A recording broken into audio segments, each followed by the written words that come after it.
Hello friends, in the last class we have learned about the splenic cysts, different types of splenic cysts. Then we have primary congenital or epidermoid splenic cysts and pseudocysts and how to differentiate both of them. Then we have the next type of cyst is actually a hydatid cyst. Before that, we will see this picture.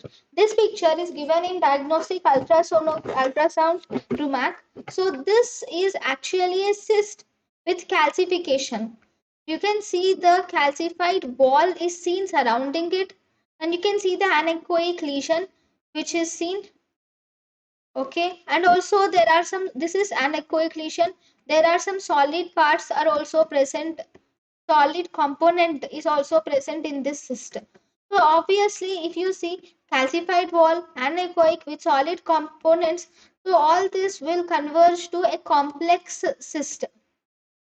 Okay, so this complex cyst is this one which is seen in CT. Okay, where do you see this complex cyst? It can be seen either in congenital cysts or you can also see it in pseudocysts also. Next, the next important thing is about the hydatid cyst. Now, the hydatid cyst, the hydatid cyst is mainly caused by echinococcal disease. Echinococcus is a parasite which causes this hydatid cyst. This hydatid cyst is the most common cause of splenic cyst in endemic areas. If there is splenic cysts seen in endemic areas, that is many people in a place suffer from this splenic cysts, then we can say that it is the most common type in them is hydatid cysts. So in hydatid cyst, mostly because the hydatid or it is actually caused by echinococcus disease. It is mostly caused by Echinococcus granulosus, and this Echinococcus granulosus is also called as dog tapeworm, and it mainly shows this hydatid cysts in the liver. So, in hydatid cyst of spleen, in hydatid cyst of spleen, it is most commonly, this hydatid cyst of spleen is most commonly associated with either lesions in the liver or peritoneal lesions. Okay, presence of isolated or only single splenic cysts, that is presence of isolated splenic hydatid cysts is very rare because first and foremost this echinococcus will enter the body through the food and from there through fecal-oral route, and from there it goes into the digestive system and then goes to the liver and it produces cysts in the liver, and it will also travel to different organs of our body like spleen, peritoneum, and causes disease over there. So mostly first liver is involved followed by other organs. So presence of only splenic involvement, splenic cysts in hydatid disease is very rare.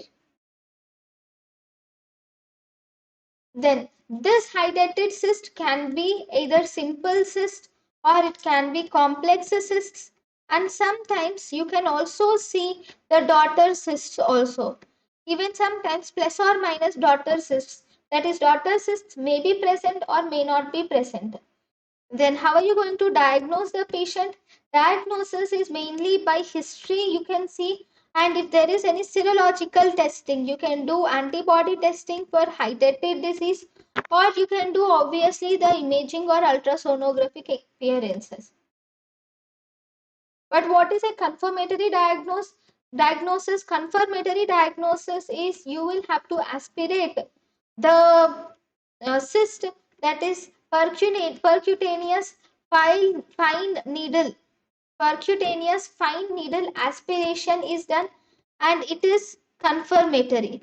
Actually, by percutaneous fine needle aspiration, you will aspirate the material and you will send to histopathological examination. And histopathological examination, you should see the scoliosis. When scoliosis are visible in the histopathological examination, then we can confirm that the patient has hydatid disease. So in the imaging now, we will have to see the ultrasonography findings. So in the hydatid cyst in ultrasonography already has mentioned it can be the simple cysts or complex cysts can be present. Sometimes you can also see presence of daughter cysts may be seen sometimes. So in the picture in this one you will see presence of multiple cysts are seen. See, all these are cysts.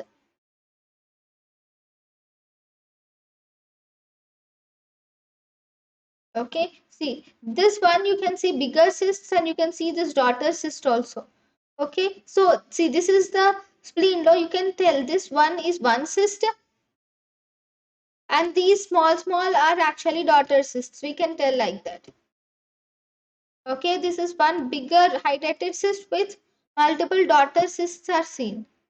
So here in the second picture you can see this whitish lesion or hyperechoic lesion which is called as, which is actually a calcification which is noted in the spleen. This is in CT. In the CT you can see the presence of these rounded calcifications. Obviously these are also hyperdense, so you can see these are calcifications are seen which are well defined and rounded. So these are the important points about hydatid cyst. Thank you.